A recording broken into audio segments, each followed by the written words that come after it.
if you're going to be putting your art out there and you want your art to be successful is persistence. And I think it's really important for me to just keep the hustle, keep the drive, don't lose sight of kind of my goals. And that's why I'm really consistent with my work.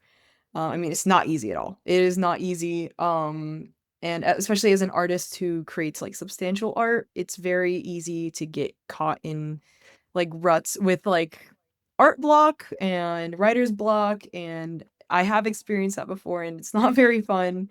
But my main thing is persistence, keeping my eyes on the prize. Like, what did I start this all for? And I keep on reminding myself that, and just keep on pushing, keep on putting myself out there, and try to get as many eyes as possible. And yeah, I mean, all of this kind of boils down to my love of creating music and creating art, and how I want to share that with the world. So just just gotta keep on going, keep the ball rolling.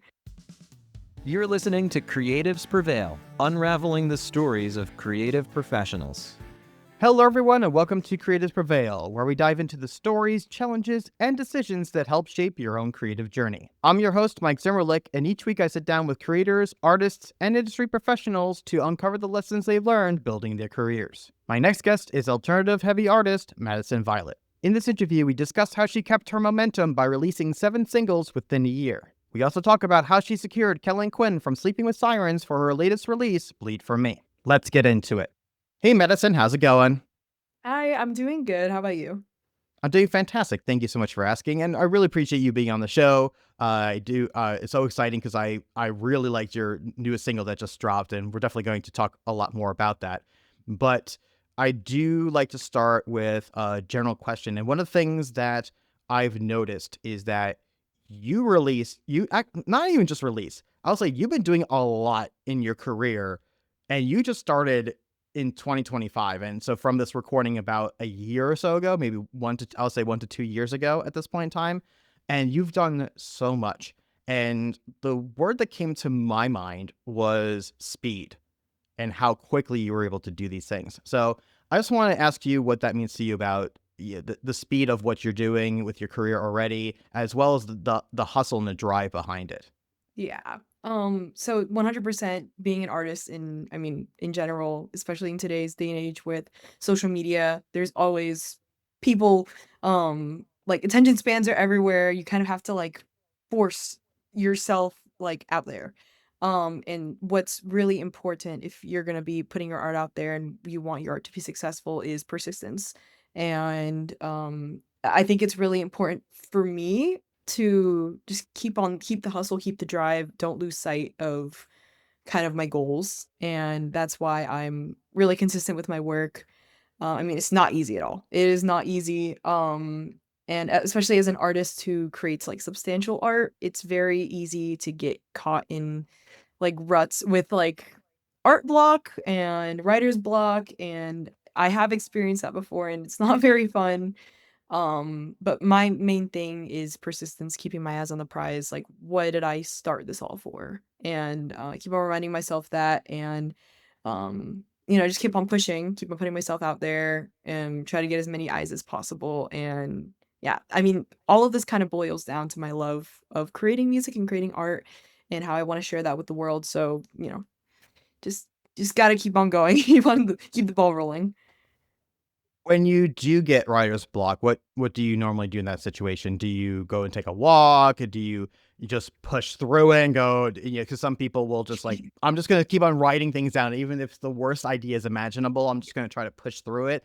Or some people are just going to take a step away and maybe distract themselves and do some other things and revisit it. How do you usually handle writer's block?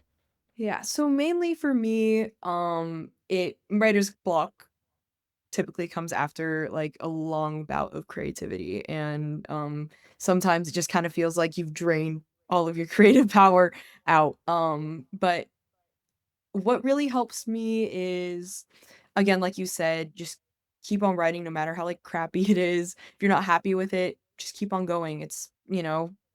I actually saw this one thing online, and they said like no words are like bad words. Just like put them out there, you can refine them later.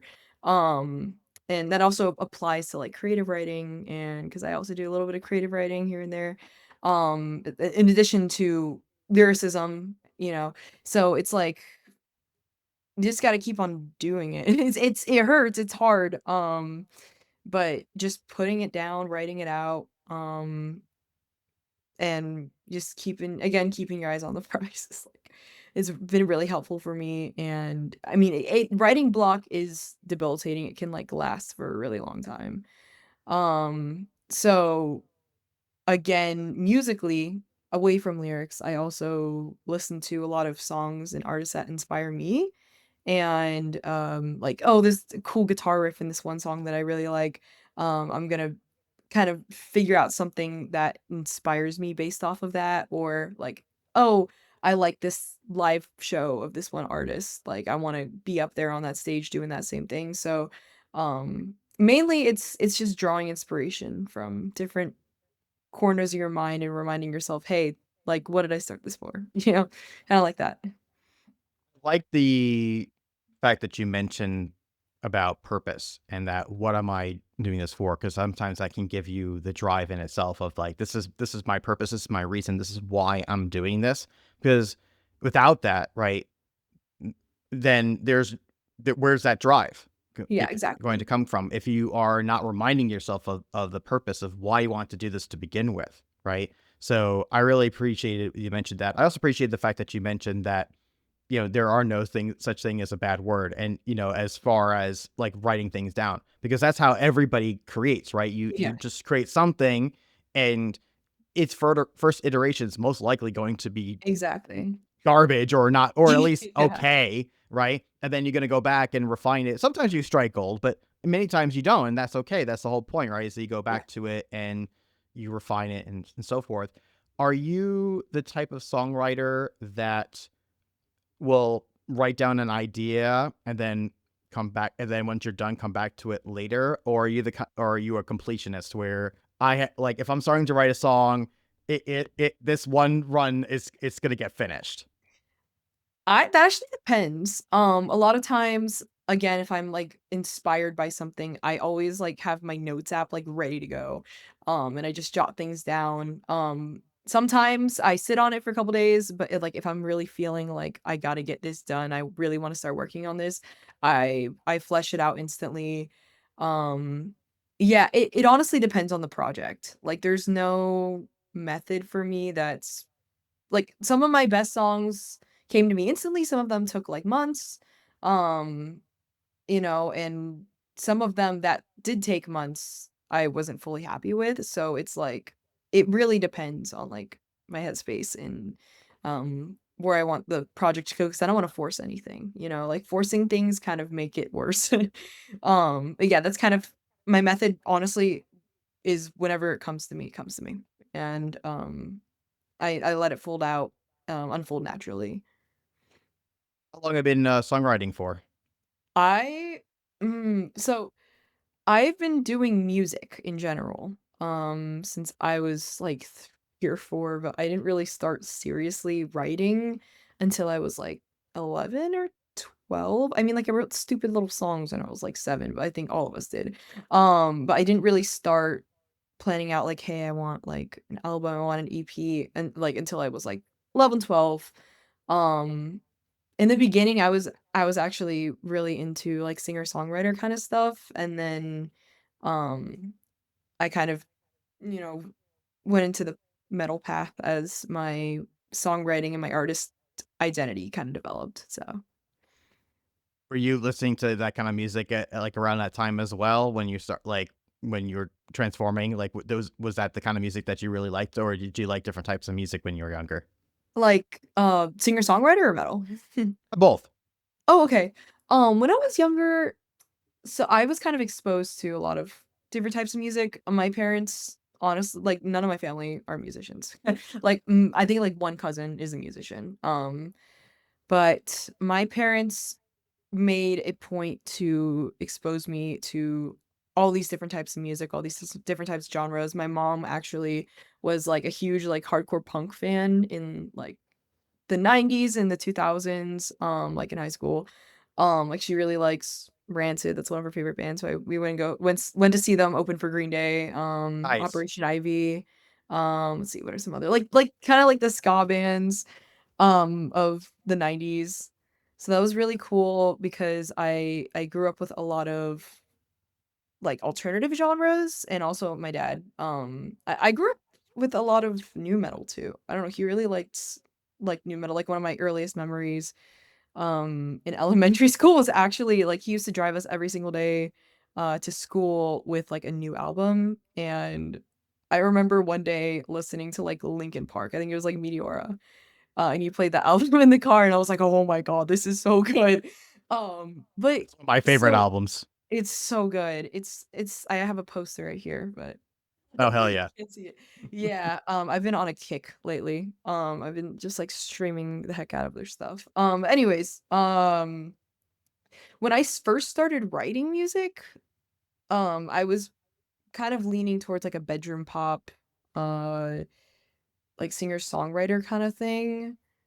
Even though I was exposed to all those, I wasn't fully like into metal and alternative as I was after. I really got into it when I went to my music studio, which I will get into that later.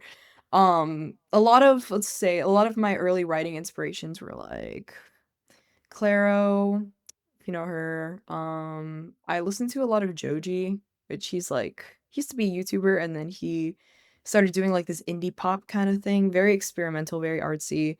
Um, let's see, what are some other artists? Wallows I also really liked. Um, what's her name?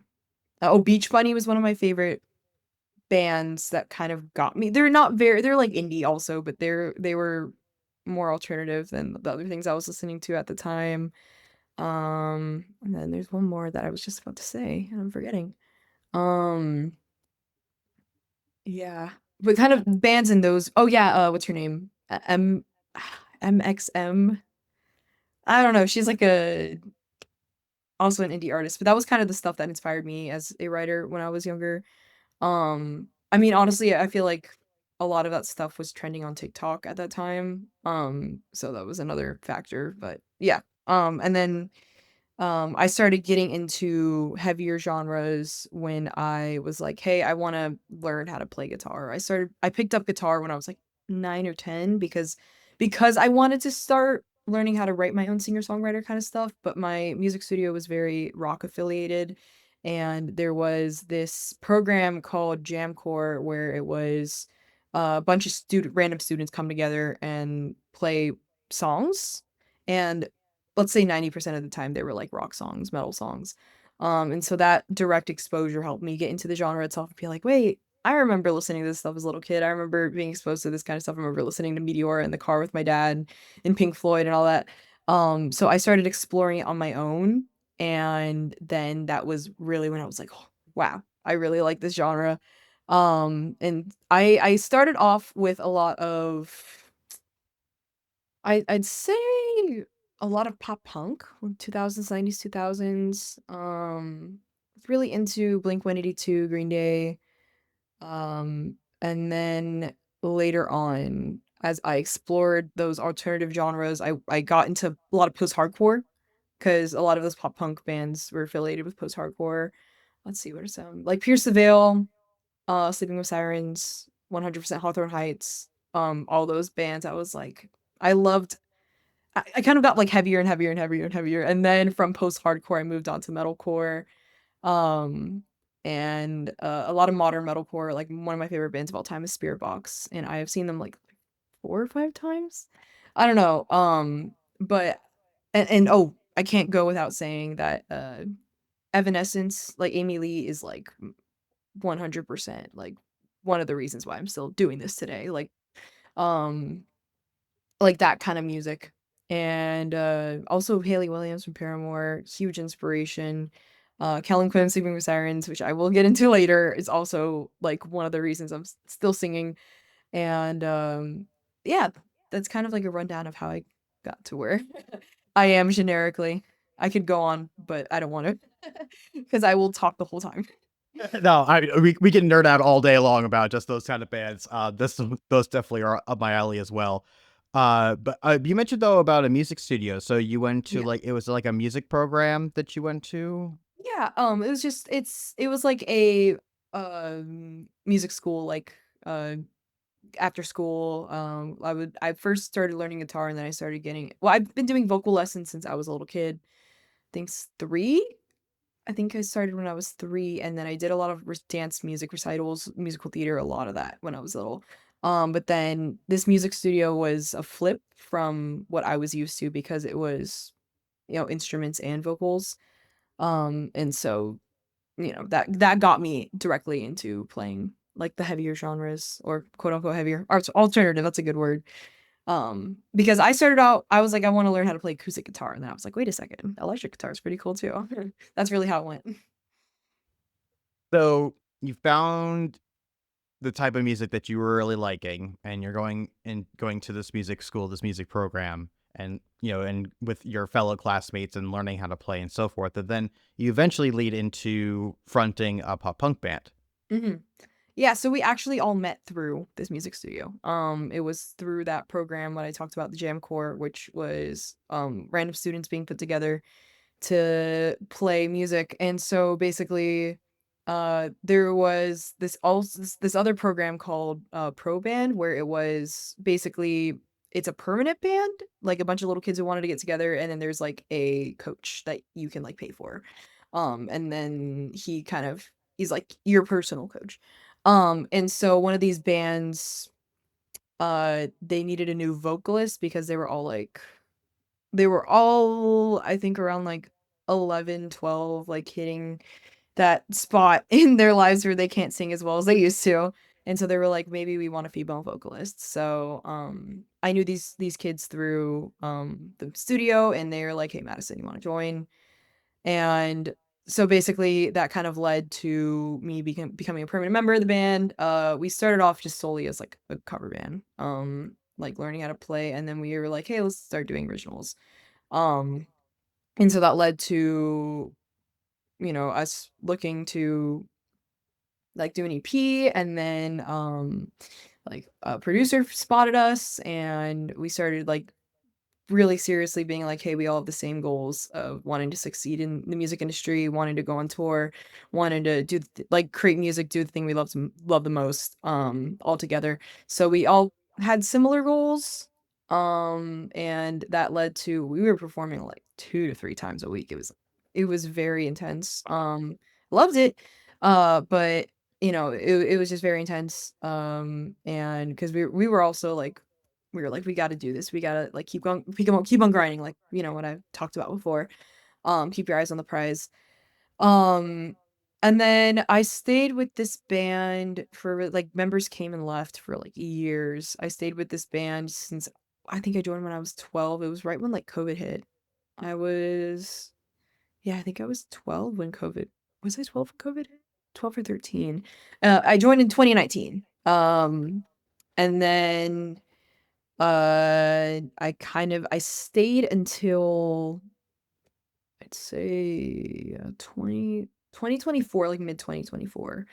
But members came and left, and like goals, visions changed. And then just things didn't really work out in the end, for like we all had different directions we were going, and it's like this was still, my dream, so I'm not gonna let like this stop me from pursuing my love for music. And I was like, you know what? I gotta keep my head up, gotta keep going, and got right back into it.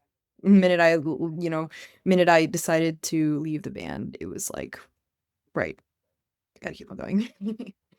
For you. And it's interesting because I've discovered that many artists and many bands, I'll say bands specifically, they go through 3 stages. I find about their relationship with music, and specifically with the music industry. And one is once you graduate high school, like right around that time frame, because that's when people are, once you graduate, people sometimes will move because of college. They're thinking about their careers at this point in time, now post high school, right? So they're thinking about these things. So some are deciding whether they want to continue to pursue music or not, or again, or just logistically that they're just that they now have to move across the country. Now it's a little bit more challenging to keep the band together, right? Mhm. So there's that. Then there's graduating college, because at Yeah. that point in time, now they might be moving again because of their job, or again, they're also making life decisions. They may want to, start a family, or, whatever the case is, right? So again, life goals are changing at that point. And then there's one other time I noticed, and that's when you hit your 30s. And then once you hit like when you hit 30, it's amazing. Like once you hit 30, I've noticed this too, is that then people are like, do I want to continue this or not? It's like Yeah. now becomes the profound question. And usually after that point, anybody that I know that is still doing it and they're now past 30, they're in it for life. Yeah. They're going to always continue to have music in their lives in some form or fashion. Yeah. So yeah, so so when you mentioned, yeah, like right around like a couple of years just right when, about when we're graduating high school, that's when everyone started to disperse a little bit. It makes a lot of Yeah. sense. Yeah, it was so I 100% uh wanted to continue academics also at like during the time when we were having like different ideas and everyone was starting to like, um I wanted to 100% pursue academics alongside my music. I feel like that's really important. I go to UCLA, and so around that time was when I committed 100% to college because I left the band during my senior year of high school. Um, because I mean, I feel like being educated and, you know, it's equally as important as my art. And I mean, my education is also kind of in the vein of my art. Like I'm doing a lot of pre-law and in music industry type stuff right Very now. cool. So, Yeah. yeah, that's also very important to me is, academics. And I feel like that was like a little disagreement in the band. But yeah, I'm not really gonna speak more on It, that, but academics is important, and I feel because I graduated with a degree that has nothing to do actually with the music industry or anything for that matter, but I was very grateful that I went through that experience because not only did it give me the ability to have it like the honor of having a degree, but also on top of that too, it gave me the tools on how to learn and how to work with others at exactly. an adult level. And so that I'm very, very grateful for. And I've learned so much from that experience. And everyone's different on how they learn. Some people, they prefer academia and in the classroom to learn. And some people, they need to, like, they cannot learn like that at all. And they have Yeah, to be just completely hands on, right? And that's how they learn that way. And some people are in the middle. I'm the kind of person that's in the middle. yeah, I like to learn in the classroom, but also I like to go and try things out. I like to say I like to fail a lot because that's how I exactly. learn. So I appreciate the fact that you wanted to continue your academics and to learn and to continue to learn, and especially the fact that you're doing pre-law as well as the music industry. Having that duality as well, I think is going to be such a powerful tool for you. Yeah. So let's talk about the now you're doing your solo project, because now Mm, you're off on your own, where before you had, at least members of the band that kind of helped out, right, with yes. promotion and all these different things and so forth. Now you're kind of on your own at this point in Yep, times. everything falls on you. Everything falls on you. So can you talk about that more? I mean, was there things that you learned like the hard way starting off, like, okay, yeah, this, like, I didn't realize that I had to do this. Yeah. Was there anything like that you had to kind of get things going on? 100% it was the realization like, "Oh crap, everything falls on me." Hmm. But so right when I started the project, it was a rush of like, I gotta do this. I have like a list of things I need to get done. And then they all kind of like stacked on top of each other because I didn't have like 3 other people to help me out with it. But fortunately, I do gotta say I have very, very supportive parents who like support me with like whatever I wanna do. And my parents helped me with that burden. Like a lot of the promotion, a lot of like the booking and yeah, I honestly couldn't be where I am without like their help with like because they're practically like they did a lot of the things that, my fellow band members did. And they helped me a lot when like kickstarting the project. But I mean, it's very different when you're in a band setting compared to during a solo project when the creative vision is completely tailored to you, streamlined from you. And that was both very exciting and the thought of it also very terrifying. Because it's like, everything falls on me. But at the same time, I can decide where I want to go. I can decide what this sound wants to sound like. I can decide like, the artistic parts of it, the different, like, I guess, styles we're incorporating into the music. It's very exciting, but it is a very tedious task. Oh, I'm sure. But like you said, it's very empowering too, because now all the decision making is left to yourself too. So there's again pros and cons, right? There's a pros when you're off on your own and making all the decisions, but then everything is on you.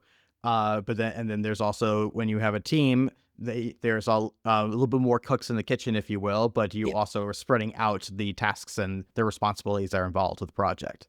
Yeah, exactly. So let's talk about your singles because you released 7 singles in like a year's time frame, which is crazy.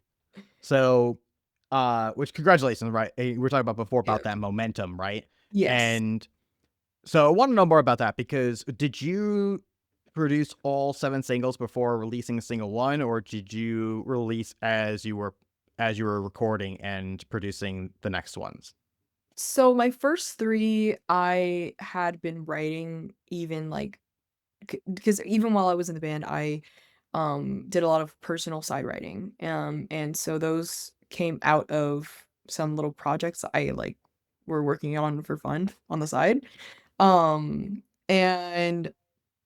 I kind of developed them a little bit more. Those 3, like, I already had, like, Kick Me Off.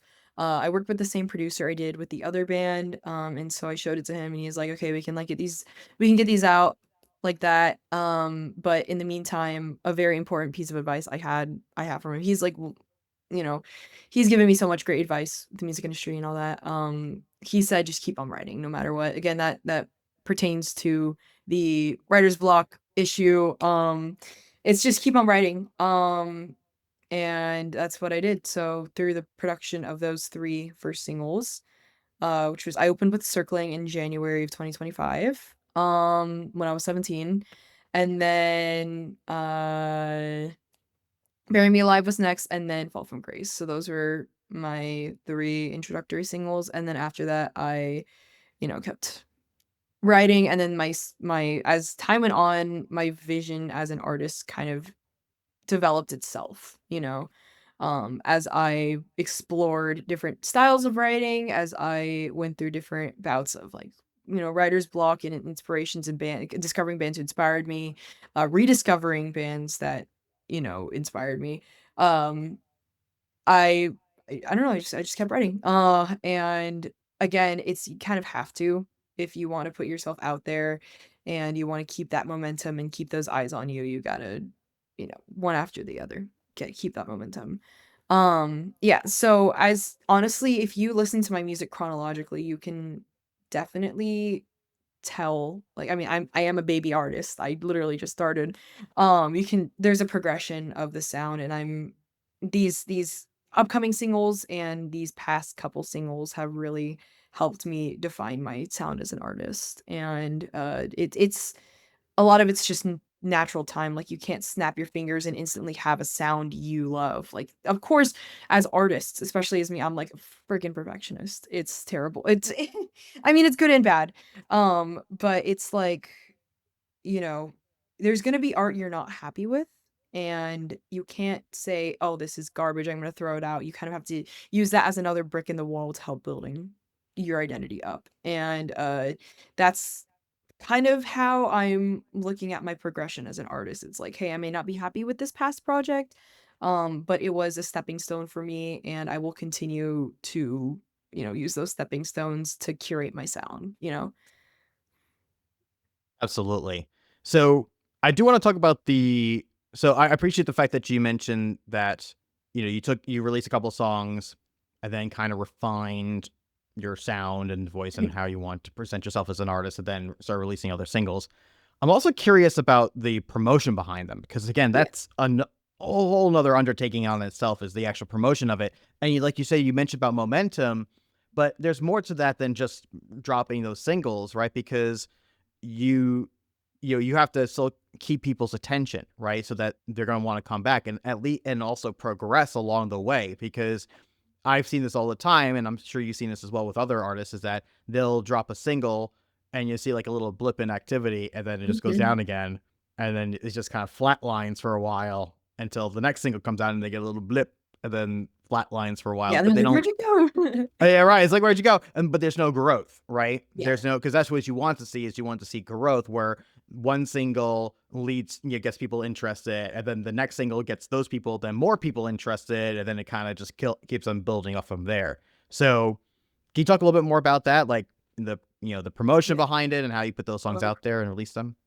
yeah, so a great well, I don't know if it's considered a piece of advice, but I heard, um, I believe it was I watched a talk on music promotion, and one of the guys said, basically in today's age of the age of social media, you have to be an influencer on top of being an artist because it's like, again, uh, I mean, we live in an era of short form content. Like I mean, MTV when MTV was like showing all the music videos. It was like long form music videos, all that. But now we kind of like make a name for ourselves through like social media.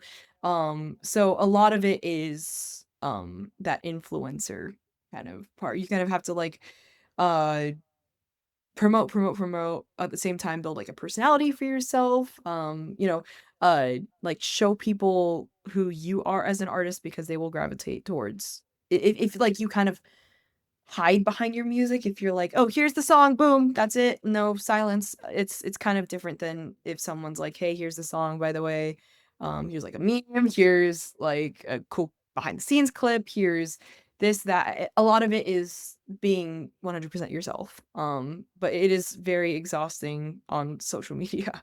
It's very hard to constantly come up with content, and especially new content, instead of because you can't really recycle content, you know.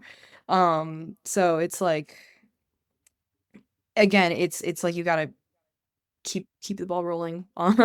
And my mentality is just you gotta keep going because there's always gonna be new eyes looking at your stuff. Like you have to post with knowing that there's gonna be like someone out there who may want to join your audience. And yeah. So, I'm glad that you brought that up. Are you the kind of person that will make up content on the spot, where it's like, oh, I'm going to do content for and let me see what I can, let me think about some things I can do that might be interesting? Or are you the type that will say, okay, this is content day, I'm just going to Yeah. knock out content, or you spread it out, like kind of same concept as songwriting, I guess, if you will, Yeah. but do you approach it in the same way? I 100% do both. I do whenever I have a new single, I do have a designated content day where I just knock out a bunch of reels. I have worked with an amazing videographer, Christopher Scheibe. He helped me like I have music videos also, and so I use a lot of the content from those music videos on Reels, and just come up with new content regarding those. So, media days, 100%, I knock out a bunch of content like all at once, but at the same time, again, personality is like kind of showing your audience that like you're human and you have like fun stuff going on, is also a huge part. So I do a lot of like personality content on the spot, like memes and stuff like that. And then another big thing is live performance clips. So, we do perform a lot. I like have an amazing live band, and um, showing people that you kind of exist beyond the Spotify recordings is also another great way to communicate with your audience that I've noticed. So, the big three is personality content, like song content, like performing the song like in a staged environment, like through a music video or like band practice or something like that, and then the three, which are like the live content. So yeah, that's kind of the main three things that build up my page. Yeah. which is brilliant because that gives variety. And one of the other things too is I like to say that people like to see people do cool things. It's Mhm. really that simple, right? It's more it's simple but complex at the same time. Where that's what people want to see. They just want to see you doing cool stuff. If you're Yeah. out there, freaking killing it on stage, or they're really liking your song, whatever the case is, they're going to want to see more of that from you. And like you said, it's like going back to the consistency aspect of it. If you're consistent about releasing that kind of content and showing your art, showing your performance, and essentially going, this is who I am. If you like this stuff too, then come and join me, and you can stream my music or come see a show, or hopefully buy some merch, whatever the case is, right? And this is how you can support, so I can continue doing this craft. And I did want to also mention too about, you were talking about about influencer, which is getting like this ugly term these days, right? Is like Yeah. influencer.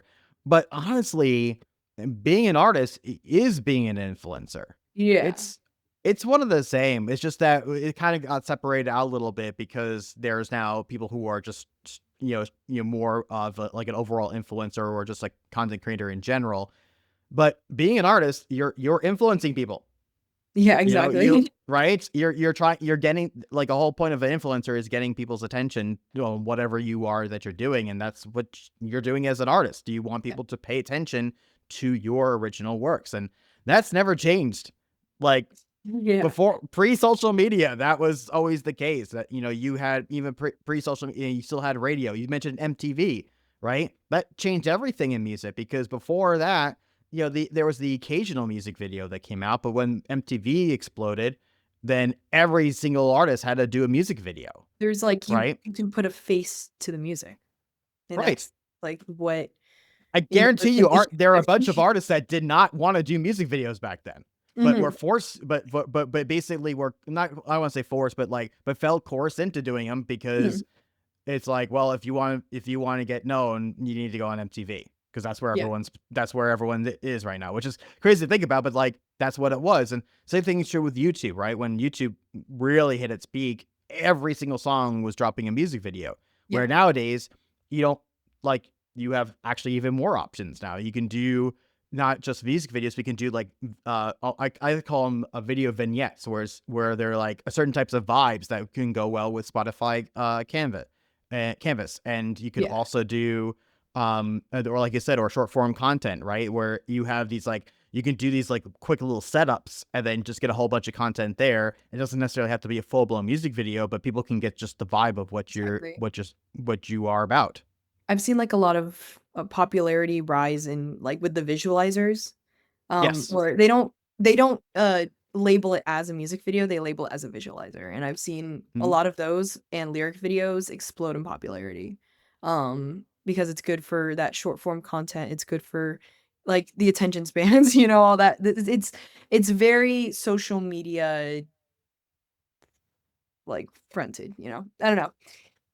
It's true. Or like some people, like I know people that will listen to, like, put on playlists on YouTube. Yeah. And right, in comparison to, let's say, Spotify, and Spotify obviously has been doubling down hard on video. Mhm. So they like the fact that you having video, and the visualizers will certainly show up there, of course. But then people will just have it on YouTube, but obviously that's a video format. Yeah. So they want this, so having some sort of visual element on the screen is only going to help you. Yeah. So yeah, which is crazy to think about. But yeah, but again, as an artist, you have to be thinking about all these different elements. It is the music, but being an artist, it's everything that's involved in being in creating that art piece. It's just the medium happens to be music, but it's everything else that's surrounding it too, and why Exactly. people want to pay attention to you. It is, like, again, the performance. It's your branding. It's what your logo looks like. It's what your Mhm. social media pages look like. It's Yeah. it's your outfits. It's everything. 100%. I totally agree. It's you know, like I said, you gotta be the influencer. And that's discourage I've been seeing it's very discouraging to a lot of newer artists. But it's honestly, you just gotta do it. You heard it here. You're here. Madison just says go do it. So there you go. Yeah, Just exactly. Just do it. um I'm Nike. so also too, speaking of content, I noticed that you recently launched a podcast Yes, recently I called The did. Spiderweb. So congratulations on that. That's awesome. What made you decide to launch a podcast? I have always been a fan of like fun little conversational podcasts. I talked about it in my first episode. I like listening to podcasts because it feels like you're like if it's a good quality podcast and if it's a good funny quality podcast, if you put it in like in the background, like if you're in the car, if you're writing, drawing, making music, whatever, it feels like you're having like a fun little conversation with a friend. And that's kind of the vibe I wanted to go with my podcast. And I'd say I'm two of my favorite podcasts are Very Really Good with Curtis Connor. He's a YouTuber, but he also launched a podcast where he literally just goes on tangents for like an hour-long episode about like funny stuff on social media or like funny trends online. And then there's also the Broski Report with Brittany Broski. Very similar vibe, very conversational, just talking about funny things that made them laugh this week. And it's so casual and it's so simple. And it's so much fun. And I wanted to implement that vision musically. So I wanted to create like a fun little conversational podcast where I talk about cool things happening in music or funny things that like I saw this week on social media regarding music. And then I love supporting independent artists and I love supporting artists who kind of need a voice. So I also have a little feature at the end where I find 3 independent artists that I discovered like through social media or like Spotify radio or like somewhere random and I talk about them. And it's been a lot of fun. I'm really glad I started it because I've been saying I wanted to start a podcast forever, but I just didn't know what because I'd been so I mean, my only like point of reference for podcasts were those like funny little conversational ones and I'm like, "Hey, what if I like combine my love of music with those little funny podcasts, you know?" And that's kind of how the Spiderweb came to be. It's awesome. Congratulations again. Thank you. Truly amazing. It's funny because for this podcast, like I don't think I can carry conversation on my own for an hour. Like that's just impossible. I'll lose people. So that's why I like doing the interview format because Yeah. fortunately for me, I don't have to talk as much. I can have my guests talk as much as possible as Yeah. possible, and that can create an hour long episode, wherever the case might be.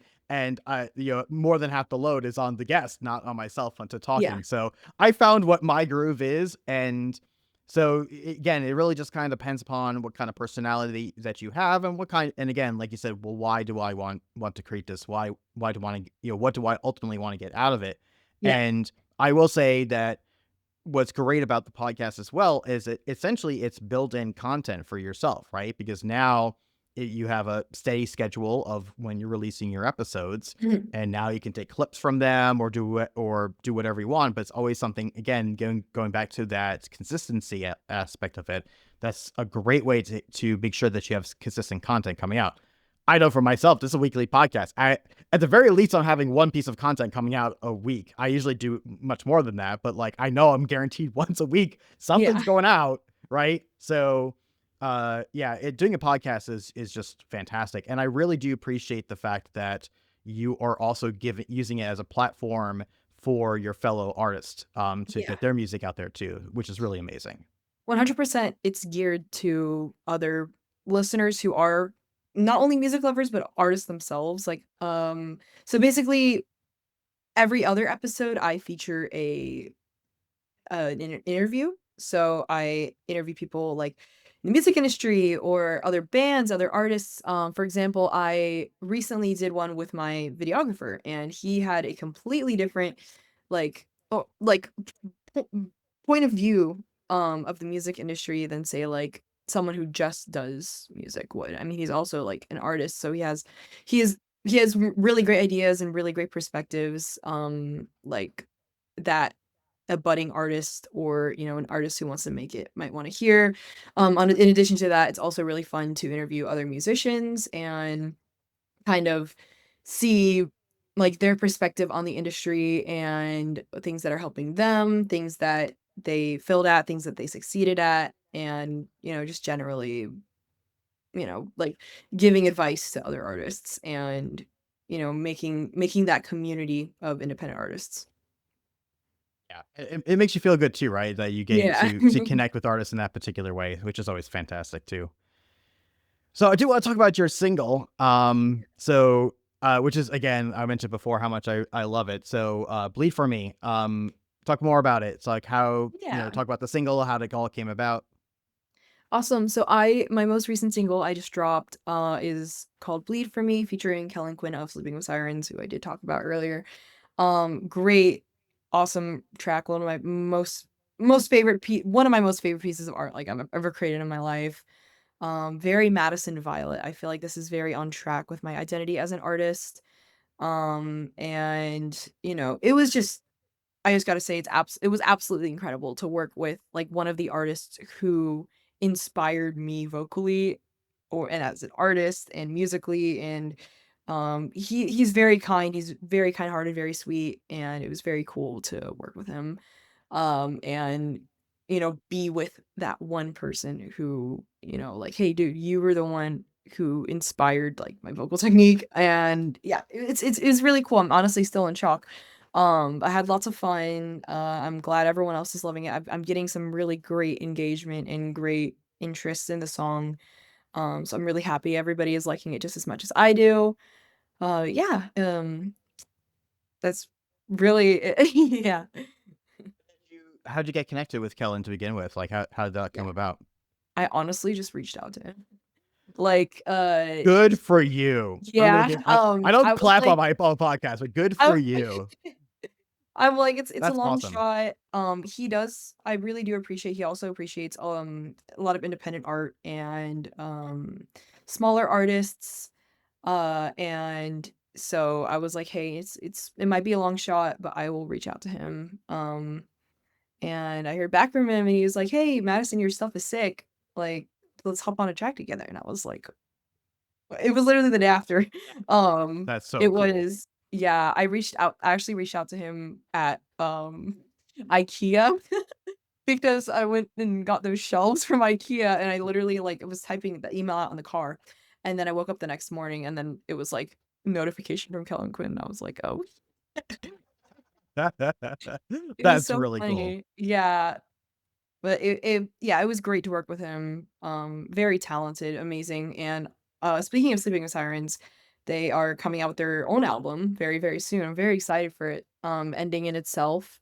They've released 3 singles so far, and they're all, like, bangers all the way through. Like, it's a really cool combination of their I'd say, like, their 2000s post-hardcore, like, Let's Cheers to This, and with, like, Ears to See and Eyes to Hear, kinda that vibe, but then, with their last album sorry, I'm kind of a Sleeping with Sirens nerd. With their last album, Complete Collapse, it was very metalcore. It was very modern metalcore, and so what I'm hearing from their newer stuff is it's a cool combination of both of those things. Like, it's, like, full in your face Sleeping with Sirens, so I'm really enjoying that. That's awesome. Good for you for doing, because you never know, right? Sometimes it takes that one moment and just on a whim reaching out to somebody, and that's what that is. That is the power of social media. That there are the Yeah. benefits. So that is definitely a big benefit. Is the fact that truly no one's really out of your reach now. You can Yeah. pretty much be able to contact anybody. Well, whether they respond or not is a different question. But Mhm. but the ability to even have a chance is truly remarkable. So Yeah, you kudos on you for taking that initiative and just trying, because again, you just exactly. never know. You just never know. So Yeah. that's very, very cool. Well, congratulations again on the new single. It sounds amazing. Thank And you. we can end things on a couple of fun questions. So the Awesome. first fun question I have for you is, what was the very first concert that you ever went to? This is hilarious. My very first real concert, I've gotta say, it was for my friend's birthday in 2016. Taylor Swift. T Completely Swift. Okay. not my genre at all now. But I mean, that was my first show. I mean, I knew her popular stuff, obviously. It was like for the Reputation tour, which Reputation was like her comeback album, I think. That was like her bad girl era. So I mean, like the performance was insane. It was really cool. She's a great live performer. Like there were like A stage, B stage, and then I think there was like like I think it like a cable from one to the other, and she would like go across, and I forgot, but that was my first ever concert that I went to. It is really funny because I mean my first ever concert. I'm an avid concert goer. I love going to concerts. Concerts and shows, all that kind of stuff. Um, I mean my first ever exposure to live music was like this big stadium tour. It was at the Rose Bowl in Pasadena.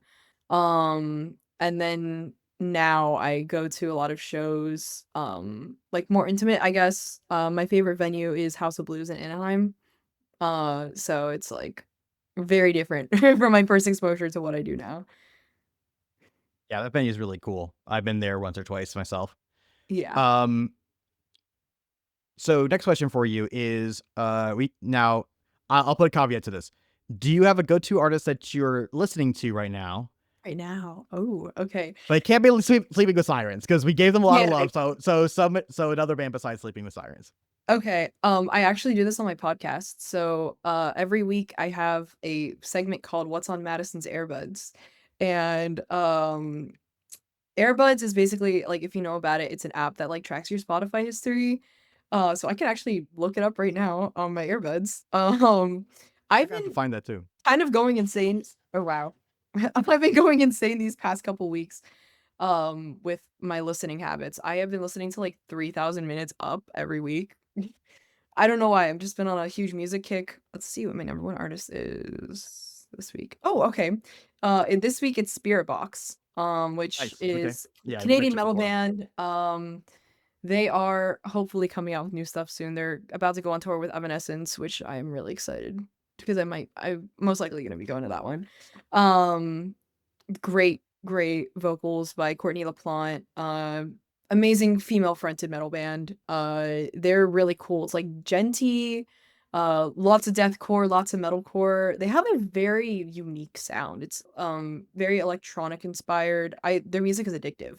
Um yeah, I first heard of them when I went to actually see them at House of Blues because I went to see was it Era, which is another metal band, ERRA, Era, and Spirit Box was the headliner, Era was the opener, and I was like, wow, this is insane. But yeah, their music is very unique. It's very cool, very innovative, and the vocals are insane. Like Courtney LaPlante is also one of my major vocal inspirations.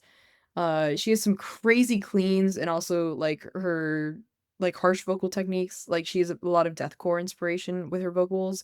It's really cool to see, especially like from a woman, because heavier those as you get heavier and heavier and heavier, it's more and more male dominated, and it's awesome to see like a woman like powering through in the scene. And also, I believe they've been nominated for a Grammy 3 years in a row. So I'm hoping next year with their tentative new release, which I hope they are going to release something soon, is going to be their Grammy that they finally get. So yeah, I am also a huge Spirit Box nerd. My favorite album, I gotta say from them, the one I've been listening to like crazy this week is Eternal Blue, which is 2021. I believe that's their second project. They don't have very many releases out. And that was before they got really, really popular. I think they got popular with I'd gotta say probably The Void, which was like a little EP that they released. And then they kind of exploded in popularity after that. That's when they got nominated for a Grammy and all that. But Eternal Blue is a solid album. They also have a lot of prog inspiration. I love prog. So it's a great album for anyone who like wants to hear a completely like innovative genre. Like they kind of Spearbox has their own genre, and I love that so much about them. But yeah, that's who I've been fixated on. Awesome. All right. Last question for you. If you were only able to give one piece of advice, what would that one piece of advice be? So like an artist, do you think? Yeah, Or let's say like to an artist. um this is gonna sound really, really cliche, but like don't give up. Don't let anyone get in your way. Don't let anybody tell you not to chase your dreams. Um, 100% that. Like, don't let anybody tell you that your dreams aren't valid and things like don't look at anything as impossible. That's a big thing for me because anything is possible at this point, like you said. So with social media, there are pros and cons. Like it's exhausting, but at the same time, um, our windows are open. Like there are boundless opportunities, and it's like, um, it's 100% possible. Your dreams are possible. So just keep on going. I mean, obviously, again, I am still a baby artist. So, same with that mentality, just keep on going. And also very important to not let anybody else bring you down and invalidate you because, um, what we're doing as musicians is we're creating art and it's, it's like straight from our heart. So it's like, you know, just keep on going. Just do it. This is not sponsored by Nike. It's kind of nice. No, it is not. No, I couldn't agree with you more. But thank you so much again for being on the show. We'll definitely make sure that we'll have all the links to this new single in our show notes. But thank you again so much. This was a blast.